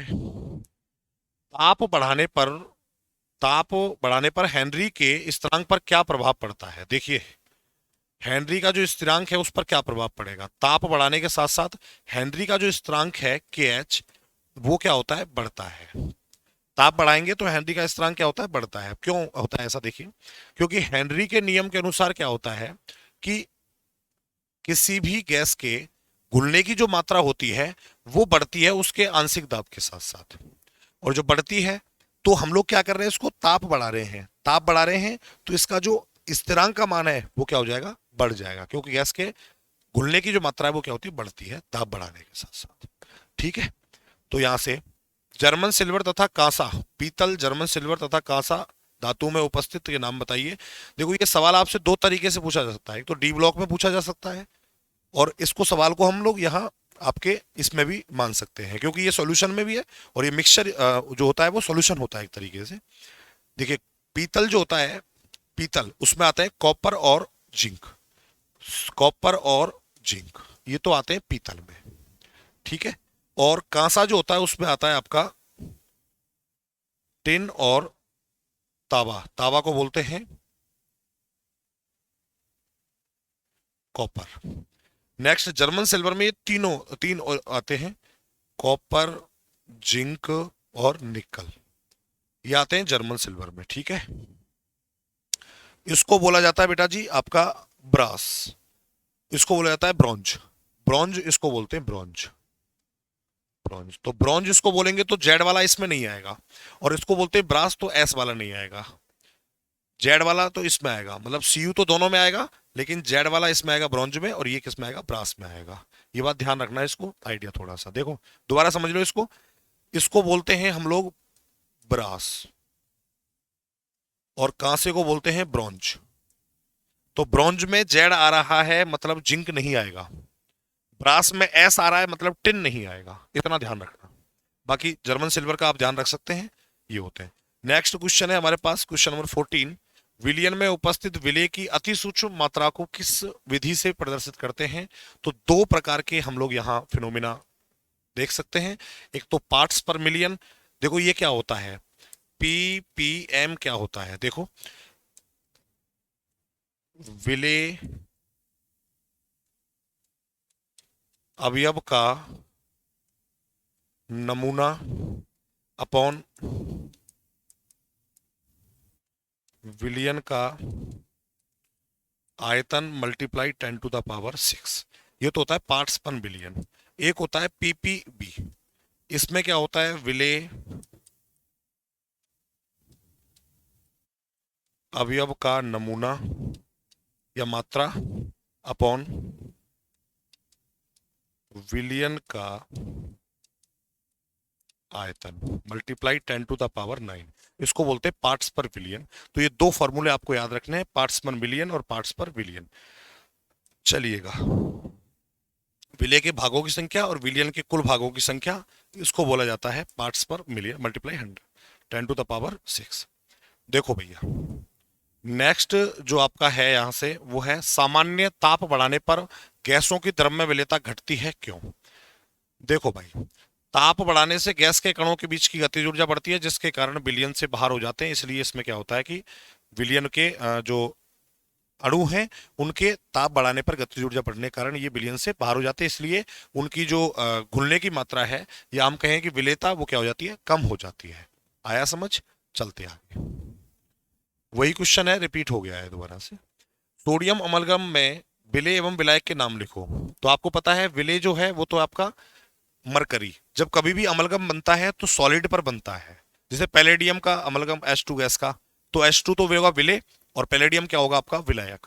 तो विलायक कौन होगा यहां से, सोडियम होगा, क्योंकि अमलगम किसका बना है, पारे का बना है, सॉरी मरकरी का बना है, पारे का। इसलिए इसमें विलायक कौन होगा, सोडियम, और विलेय कौन होगा, मरकरी होगा। अणुसंख्या गुणधर्म किसे कहते हैं, इसके नाम लिखो तथा कौन से अणुसंख्या गुणधर्म वृद्ध अणुओं का मोलर द्रव्यमान ज्ञात करने की विधि में प्रयुक्त किए जाते हैं। तो देखिए भैया जी, ये क्वेश्चन आपको अभी थोड़ी देर पहले ही मैंने बताया था कि इसका आंसर क्या होने वाला है। देखिए, तनु विलयनों के वे गुण जो विलयन में उपस्थित कणों की संख्या पर निर्भर करते हैं या विलयन में कितने कण उपस्थित हैं उनकी संख्या पर निर्भर करते हैं, उनको क्या बोलते हैं, अणुसंख्या गुणधर्म। ये 4 प्रकार के होते हैं। वास्तव में अपेक्षिक अवनमन इसको बोला जाता है, relative lowering in vapour pressure. क्वथनांक में उन्नयन इसको बोला जाता है, elevation in boiling point. Next है आपका डिप्रेशन इन फ्रीजिंग पॉइंट। हिमांक में अवनमन, और इससे आगे है आपका परासरण दाब। और परासरण दाब का उपयोग ही किया जाता है बड़े बड़े अणुओं के मोलर द्रव्यमान ज्ञात करने में। तो ये आपके 4 कॉलिगेटिव प्रॉपर्टी, और चारों में बड़े अणुओं का जो द्रव्यमान ज्ञात करते हैं वो ज्ञात करते हैं परासरण दाब विधि से। हेनरी नियम की सीमाएं बता रहा था अभी। हेनरी नियम की निम्न 3 सीमाएं हैं। दाब का मान अधिक नहीं होना चाहिए। हेनरी नियम के अंदर दाब का मान अधिक नहीं होना चाहिए, दाब होना चाहिए लेकिन अधिक नहीं होना चाहिए। ताप का मान कम नहीं होना चाहिए, टेम्परेचर कम नहीं होना चाहिए, और विलियन तनु होना चाहिए। तनु विलियनों पे लगेगा हेनरी नियम, तो विलियन कैसा होना चाहिए बेटा, तनु होना चाहिए। तो ये 3 सीमाएं हैं। इसके अलावा एक और सीमा, हेनरी नियम केवल उन्हीं गैसों पर लागू होता है जो गैसें विलियन के साथ क्या नहीं करती, रिएक्शन नहीं करती, और वो गैसें जाकर के मिश्रण में टूटती नहीं है, उन्हीं गैसों पर लागू होता है। जैसे पहला एग्जाम्पल देखा HCl वाला। चलते हैं आगे, देखिएगा भाई, परासरण दाब को परिभाषित करें। परासरण दाब की परिभाषा क्या है, विलयन पर लगाया गया वह अतिरिक्त दाब जिससे परासरण की क्रिया क्या हो जाती है, रुक जाती है। मान लो परासरण हो रहा है, परासरण क्या होता है पहले वो देखो एक बार। परासरण का मतलब है कि अर्धपारगम्य झिल्ली से केवल विलेय के जो कण हैं उनको जाना होता है परासरण। शुद्ध विलायक के कण वहां से पार नहीं होते हैं, विलेय पदार्थ के कण जो है वो निकल जाते हैं, उनको बोलते हैं परासरण क्रिया। अब परासरण दाब क्या होता है, परासरण दाब होता है कि ऐसा दाब जिससे हमारे पास परासरण की क्रिया रुक जाए उसको क्या बोला जाता है, परासरण दाब बोलते हैं। इस चीज को आप इधर धकेल रहे हो, इस चीज को आपने यहां से लगाया, तो ये क्या होगा, परासरण दाब। मान लो इधर जा रहा है और इसको क्या बोलेंगे हम लोग, परासरण दाब बोलेंगे। ठीक है, देखिए भाई, और परासरण दाब को पाई से दिखाते हैं। पाई बराबर CRT होता है, पाई, और C क्या होता है, सांद्रता। C सांद्रता है, तो सांद्रता को अपन क्या लिख सकते हैं, नंबर ऑफ मोल्स अपॉन आयतन, तो NB अपॉन V। तो ये हमारे पास हो गया पाई बराबर CRT, परासरण दाब। चलते हैं आगे, नेक्स्ट जो है हमारे पास वो आ गया परासरण दाब का न्यूमेरिकल, और ये न्यूमेरिकल बोर्ड परीक्षा में आया हुआ है, और बिल्कुल सिंपल फॉर्मूला लगेगा इसमें, पाई बराबर CRT, और C जो है वो है हमारे पास यहाँ सांद्रता, और सांद्रता दे रखी है इसमें 0.01 m सांद्रता दे रखी है। R की वैल्यू जो इसमें लेनी है, हाँ भाई एक और इंपॉर्टेंट बात, इसमें जो गैस कांस्टेंट की वैल्यू लेनी है वो litre ATM kelvin inverse mole inverse वाली लेनी है। लीटर केल्विन मोल इनवर्स वाली लेनी है, 0.0821 वैल्यू लेनी है हमको यहां से। और T की वैल्यू इसमें दे रखी है 27 डिग्री सेल्सियस, तो इसको हमने केल्विन में चेंज किया क्योंकि इसमें केल्विन में चेंज करेंगे तो यहां से हमारे पास जो वैल्यू आएगी वो आएगी 0.246 ATM। क्योंकि परासरण दाब है, और दाब का मात्रा क्या होना चाहिए बेटा जी, एटीएम होना चाहिए। पहले बता देता हूं आपको यहां से। सी का मतलब होता है आपकी सांद्रता से, आर का मतलब होता है गैस स्थिरांक से, और गैस स्थिरांक की वैल्यू जो लेनी है आपको, वो लेनी है आपको litre ATM kelvin inverse, litre ATM kelvin inverse और मोल इनवर्स। जबकि चैप्टर हमारे पास जो दो और हैं, जैसे बिलियन के अलावा आपके पास इलेक्ट्रोकेमिस्ट्री है, विद्युत रसायन, उसमें जो वैल्यू लेनी है वो आपको लेनी है 8.314 वैल्यू। और सॉरी केमिकल काइनेटिक्स जो है उसमें भी लेनी है 8.314 वैल्यू आपको। तो आर की वैल्यू केवल यही लेनी है आपको 0.0821। इस प्रकार से हमारे पास ये हो गया। चलते हैं आगे। नेक्स्ट जो है हमारा वो है आपके पास लघुत्रात्मक प्रश्न। बड़े जो प्रश्न आते हैं वो, ये प्रश्न जो आते हैं बेटा जी वो आते हैं आपके 1.5 मार्क्स के। इसमें आपको इतना बड़ा आंसर लिखना होता है। आंसर लिखने का ये तरीका है, आप बीच में इस तरीके से लाइन बनाएंगे और बहुत ही अच्छे से आप लिखेंगे। आदर्श एवं अनादर्श विलयन के 4 अंतर बताइए। मैं आपको तीसरी से चौथी बार बता देता हूं एक बार फिर से। आदर्श विलयन और अनादर्श विलयन में अंतर जो होते हैं 4, वो कौन कौन से होते हैं। पहली बात तो आदर्श विलयन राउल्ट के नियम का पालन करते हैं, अनादर्श राउल्ट के नियम का पालन नहीं करते हैं। ये वाली बात तो हो गई है। ताप और दाब की सॉरी ताप और सांद्रता की सभी परासों पर, ताप और सांद्रता की परास का ध्यान रखना, ये बहुत जरूरी है। आदर्श विलयन ताप और सांद्रता की सभी परासों पर राउल्ट के नियम का पालन करते हैं। मिश्रण का कुल आयतन परिवर्तन जो होता है वो क्या होता है, 0। यहां आयतन परिवर्तन नॉट इक्वल टू क्या होता है, 0। मिश्रण का एंथैल्पी परिवर्तन क्या होता है, यहां से 0, और यहां एंथैल्पी परिवर्तन जो होता है वो नॉट इक्वल टू 0 होता है। ठीक है। नेक्स्ट इसके एग्जांपल याद रखना। एन हेक्सेन, देखो एक जैसे हैं दोनों, हेक्सेन और हेप्टेन।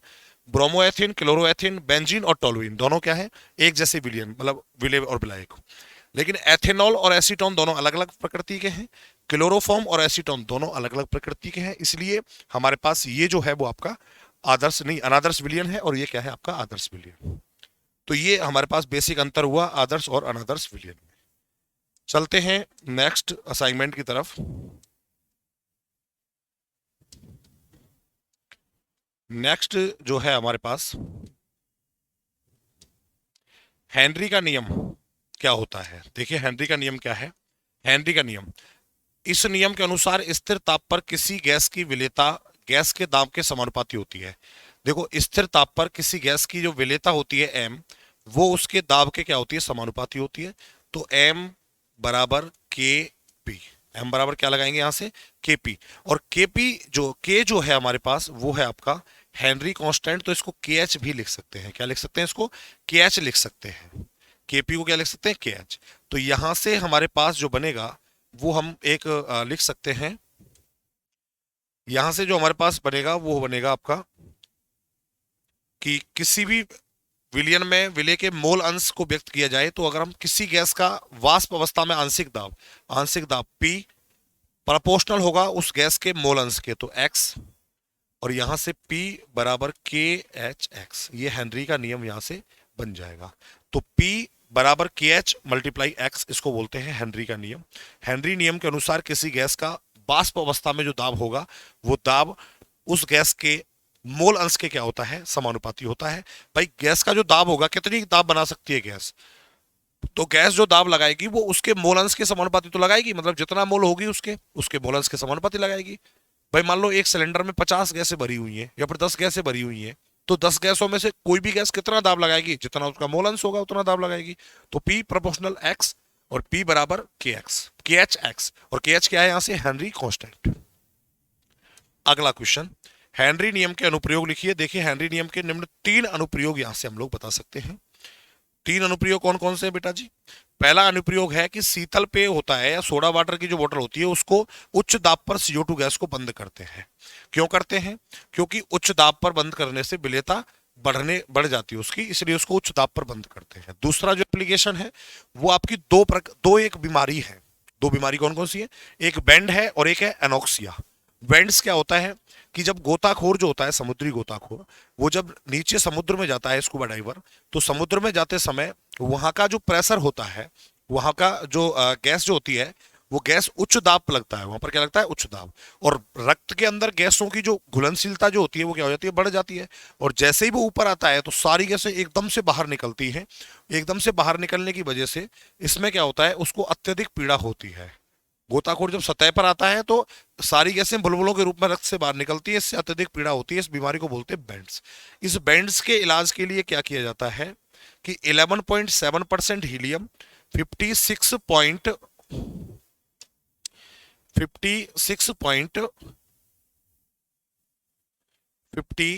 56.2% नाइट्रोजन और 32.1% O2 गैस मिलाकर के सिलेंडर में भरते हैं, और तब वो नीचे जाता है, और नीचे जाते जब ऊपर आता है तो उसमें गैसें जब निकलती है तो ये बीमारी नहीं होती है। ये तो होगी बैंड्स। एक होती है पर्वतारोहियों को समस्या, कि जैसे जैसे ऊंचाई पर जाते हैं तो O2 का आंशिक दाब कम होने लगता है, ऊपर जाएंगे तो दाब कम होगा, नीचे जाएंगे तो दाब बढ़ेगा, तो दाब कम होगा तो O2 गैस जो है उसकी कंसंट्रेशन कम होने लगती है, जिससे क्या होता है कि जो सोचने की क्षमता होती है वो क्या हो जाती है, कम हो जाती है। और सोचने की क्षमता कम हो जाती है तो शरीर कमजोर होने लगता है, और सोचने की क्षमता कम होने वाली बीमारी को क्या बोला जाता है, एनॉक्सिया बोलते हैं। क्या बोलते हैं भैया, एनॉक्सिया बोलते हैं। ठीक है, अब अगला पूछा गया है वांटाप गुणांक क्या है। अभी आपको कितने देर से वांटाप गुणांक के बारे में बताया जा रहा है। देखिए वांटाप गुणांक क्या है, इसका मान कैसे ज्ञात करते हैं। किसी विलयन में विलय के संगुणन या वियोजन की मात्रा निर्धारित करने का जो गुणांक है उसको बोलते हैं वांटाप गुणांक। तो किसी भी विलयन में प्रेक्षित अणुसंख्यक गुणधर्म तथा परिकलित अणुसंख्यक गुणधर्म का जो अनुपात होता है उसको बोला जाता है वांटाप गुणांक। चार पांच तरीके से कर सकते हैं। प्रेक्षित का मतलब होता है जो आपने देखा है, लिया है, और परिकलित का मतलब होता है जो आपने कैलकुलेट किया है। परिकलित मतलब कैलकुलेटेड जो वैल्यू होती है वो, ठीक है, उसको बोलते हैं परासरण दाब। अब हमारे पास जो आई है वो तीन प्रकार से हो सकता है। अगर आई का मान 1 है तो ना तो संगुणन हुआ है ना ही वियोजन हुआ है। आई का मान अगर 1 से कम है तो संगुणन, और 1 से ज्यादा है तो वियोजन। आपको एसिटिक अम्ल का वियोजन बताया था, सॉरी संगुणन बताया था बेंजीन में, तो आई का मान कितना आ रहा था, 0.5 आ रहा था। लेकिन अगर मान लो हम करें कि NaCl को जब हम लोग पानी में डाल रहे हैं तो वहां पर हमारे पास आई का वैल्यू कितना आएगा, तो 1/2 आएगा, सॉरी 2/1 आएगा, मतलब कि 2 वैल्यू आएगा, क्योंकि पानी में जाते ही NaCl 2 आयनों में टूट जाएगा और हमारे पास वैल्यू बन जाएगी। नेक्स्ट, स्थिर क्वाथी मिश्रण किसे कहते हैं, कितने प्रकार का होता है, इंपॉर्टेंट क्वेश्चन है भाई ये। वे द्विघटकीय मिश्रण जिनका वाष्प एवं द्रव अवस्था में संगठन समान रहता है तथा निश्चित ताप पर उबलते हैं, इसलिए तो इनको स्थिर क्वाथी बोलते हैं। भाई द्रव और ठोस अवस्था में, सॉरी द्रव और वाष्प अवस्था में इनका जो घनत्व, सॉरी इनका जो संगठन है वो समान है, और ये जो है वो एक निश्चित ताप पर उबलते हैं। ताप क्या होता है, फिक्स, इसलिए इनको स्थिर क्वाथी बोलते हैं। इसके अलावा इन मिश्रणों के प्रवाजी आसवन विधि द्वारा पृथक नहीं किया जा सकता। ये क्वेश्चन MCQ में पूछा गया है कि इनको हम लोग फ्रैक्शनल डिस्टिलेशन मेथड से अलग नहीं कर सकते हैं। ठीक है, तो ये दो प्रकार के, दोनों प्रकार कौन कौन से हैं, एक तो है आपका भैया जी न्यूनतम क्वथनांक की स्थिर क्वाथी, और एक है अधिकतम क्वथनांक की स्थिर क्वाथी। देखिए इसका क्वथनांक घटकों के क्वथनांक से कम होता है। मतलब क्या है कि हमने जैसे एक विलयन बनाया और उस विलयन में दो घटक लिए, एक एथेनॉल और एक लिया हमने जल, तो जल और एथेनॉल का क्वथनांक जो है वो आपका जो है वो, इसका क्वथनांक घटकों के क्वथनांक से कम होता है, न्यूनतम क्वथनांक की। इस इन दोनों में से किसी का घटक का जो क्वथनांक है या फिर दोनों घटकों का क्वथनांक है वो तो ज्यादा है, मतलब एल्कोहल का क्वथनांक ज्यादा और पानी का क्वथनांक ज्यादा। लेकिन इनका जो मिश्रण बना है उसका क्वथनांक क्या है, कम, इसलिए इसको क्या बोलते हैं, न्यूनतम क्वथनांकी, न्यूनतम क्वथनांकी स्थिर क्वाथी मिश्रण। मतलब उबलेंगे तो फिक्स टेम्परेचर पर, लेकिन ये क्या है, न्यूनतम क्वथनांकी है। ऐसे ही सेम अगला जो है अधिकतम क्वथनांकी, इसका क्वथनांक घटकों के क्वथनांक से अधिक होता है, और ये राउल्ट के नियम से ऋणात्मक विचलन प्रदर्शित करता है। मतलब राउल्ट का जो नियम होता है उससे कौन सा विचलन दिखाता है, ऋणात्मक, और ऊपर वाला कौन सा दिखाता है, धनात्मक। ध्यान रखना भाई, न्यूनतम बोले तो धनात्मक और अधिकतम बोले तो ऋणात्मक, और ऋणात्मक धनात्मक के एग्जांपल कर लेना। तो एल्कोहल और पानी का मिश्रण धनात्मक विचलन, और HNO3 और H2O का मिश्रण जो है वो कौन सा होगा, ऋणात्मक विचलन प्रदर्शित करता है। चलते हैं आगे। अपेक्षित बाष्पदाब अवनमन किसे कहते हैं, इसके द्वारा विलय का अणुभार ज्ञात कैसे करते हैं, इसको आपको समझाना है। देखिएगा भाई, शुद्ध विलायक में अवाष्पशील विलेय पदार्थ मिलाने पर उसके वाष्पदाब में कमी होती है, ये बात मैंने आपको पहले बता चुका हूं। कमी क्यों होती है, क्योंकि शुद्ध विलायक जो है वो जल्दी उबल जाता है और अवाष्पशील विलेय पदार्थ है वो लेट उबलता है। ठीक है, तो वाष्पदाब में कमी आएगी, और कमी आएगी वो कमी मोल अंश के बराबर होगी। तो देखिए यहां से हम लोग कर सकते हैं P0A माइनस PS। PS क्या है आपका, ये तो शुद्ध का है और ये विलायक मतलब शुद्ध का है, अशुद्ध का वाष्पदाब और शुद्ध का वाष्पदाब। शुद्ध के बाष्पदाब में से अशुद्ध का बाष्पदाब घटाएंगे तो कमी होगी, वो कमी निकल के आ जाएगी। और कमी में हम लोग भाग देंगे शुद्ध का, तो हमारे पास होगा ये आपेक्षिक। किसके आपेक्षिक आया ये? शुद्ध के, तो इसको बोलेंगे बाष्पदाब में आपेक्षिक अवनमन। इसको बोलते हैं बाष्पदाब में अवनमन, और इसको अगर लगा देते नीचे तो इसको बोलते हैं बाष्पदाब में आपेक्षिक अवनमन, जो मोल अंश के क्या होता है? समानुपाती होता है। और यहां से एम बी बराबर जो होता है वो फॉर्मूला हम लोग यहां से निकाल देंगे। ठीक है, तो ये हो गया हमारे पास अपेक्षिक अवनमन वाला। नेक्स्ट जो है वो है आपका वांटा पूर्णांक। क्या है ये तो बता दिया। क्वथनांक उन्नयन और हिमांक अवनमन किसे कहते हैं समझाइए। देखिएगा भाई, क्वथनांक उन्नयन और हिमांक अवनमन वेरी वेरी इंपॉर्टेंट। देखो, जब किसी अवाष्पशील शुद्ध विलायक में या शुद्ध विलयन में विलायक में अवाष्पशील विलय मिलाते हैं तो विलयन का क्वथनांक बढ़ जाता है, इसे क्वथनांक उन्नयन कहते हैं। तो बढ़ा हुआ क्वथनांक जो है वो तो आपका है टीवी, और शुद्ध जो था वो था T not be, T not be. तो इसमें जो वृद्धि हुई है उसको हम डेल्टा टीबी लिखते हैं, और डेल्टा टीबी को ही बोला जाता है क्या? क्वथनांक उन्नयन। क्या बोला जाता है बेटा?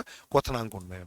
और डेल्टा टीबी जो है वो प्रोपोर्शनल होता है आपके एम के। डेल्टा टीबी किसके प्रोपोर्शनल होता है? एम के प्रोपोर्शनल होता है। और डेल्टा टीबी, डेल्टा टीबी बराबर हम लोग लिखते हैं के बी एम, और के बी का मतलब होता है आपका क्वथनांक उन्नयन स्थिरांक। क्या बोलते हैं केबी को? क्वथनांक उन्नयन स्थिरांक, जिसकी इकाई क्या होती है? Kelvin kilogram mole inverse. Kelvin kilogram mole inverse. Same हमारे पास क्या होते हैं कि हिमांक अवनमन क्या होता है? हिमांक अवनमन, देखिए शुद्ध अवस्था में जो हिमांक होता है उसको बोलते हैं T F, T not F, और जो अशुद्ध होता है उसको बोलते हैं टी एफ। ठीक है, तो ये तो आपका शुद्ध का हो गया, और ये हो गया आपका अशुद्ध का, मतलब कि अवाष्पशील विलय मिलाने के बाद। तो बेटा जी डेल्टा टी एफ जो होता है वो क्या होता है? शुद्ध का ज्यादा होगा क्योंकि कमी हो रही है, तो T not F minus T F, ये किसका हो जाएगा? हिमांक अवनमन। तो डेल्टा टी एफ जो होता है वो भी प्रोपोर्शनल होता है किसके? मोलरता के, मोललता के। और डेल्टा टी एफ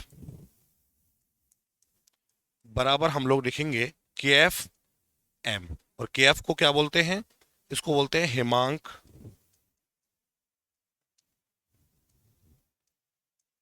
अवनमन स्थिरांक।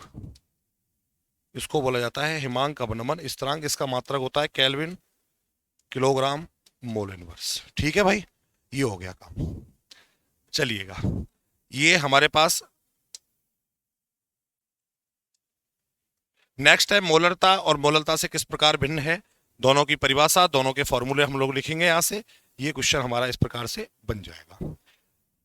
और हमको पता है कि मोलरता जो होती है, देखिए मोलरता जो होती है उसके अंदर जो है हमारे पास वो आ रहा है आयतन, और मोललता जो है उसके अंदर आ रहा है द्रव्यमान। तो जिसके अंदर आयतन आ रहा है बेटा जी वो जो होगी वो तो होगी आपकी ताप पर निर्भर, और ये ताप पर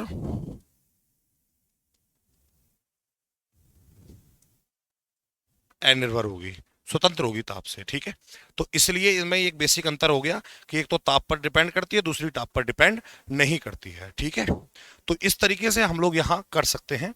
नेक्स्ट जो हमारा क्वेश्चन है वो है निम्न के कारण दीजिए। प्रेशर कुकर में खाना जल्दी क्यों पक जाता है? क्योंकि वहां पर जो दाब का मान होता है प्रेशर कुकर में, वो दाब का मान ज्यादा होता है, और जब दाब लगता है ज्यादा तो उसकी विलेयता जो होती है वो विलय होने की क्षमता वो ज्यादा हो जाती है, और विलेयता बढ़ने की वजह से ही प्रेशर कुकर में खाना जल्दी पक जाता है। ठीक है, चलिएगा नेक्स्ट, सड़कों पर जमी बर्फ को हटाने के लिए नमक का छिड़काव क्यों करते हैं? वेरी सिंपल, क्योंकि नमक छिड़काव करने से क्या होता है, बर्फ जो है वो पिघलने लगती है, हिमांक के मान में कमी आ जाती है और बर्फ पिघलने लगती है, और बर्फ पिघलेगी तो सड़कों से हट जाएगी। इसको प्रतिहिम कारक बोलते हैं, ध्यान रखना भाई। पेपर में क्वेश्चन NaCl एक प्रतिहिम कारक है क्यों पूछा जा सकता है आपसे।